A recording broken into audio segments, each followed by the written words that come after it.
বিসমিল্লাহির রহমানির রহিম। আসসালামু আলাইকুম। ইবলিস শয়তানের মোট ৯টি সন্তান ও তাদের কুকর্মের বিষয়ে সকলের জানা আবশ্যক। তাহলে চলুন আজকের ভিডিওতে জানা যাক। ১. জালিতুন, বাজারগুলো নিয়ন্ত্রণ করে আর নিজের পতাকা গেড়ে থাকে। ২.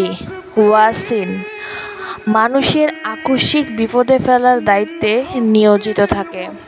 ৩. হাফাফ, মদ্যপায়ীদের সাথে থাকে। ৪. লাকুস, অগ্নিপূজারীদের সাথে থাকে। ৫. আওয়ান, শাসকের সাথে থাকে। ৬. মুর্রাহ, গান বাজনাকারীদের সাথে থাকে। ৭. মুসাব্বিত, বাজে কথাবার্তা সর্বত্র পৌঁছে দেওয়ার কাজে নিয়োজিত থাকে। ৮. ঘরের মানুষের ভালো কাজ থেকে বিরত ও খারাপ কাজের আদেশ দেয়। ৯. ওয়ালহান, ওযু, নামাজ, অন্যান্য ইবাদতের কুমন্ত্রণা দেওয়ার কাজে নিয়োজিত থাকে।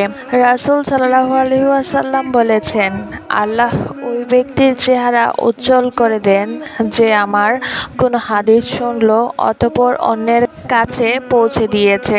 সুবহানাল্লাহ।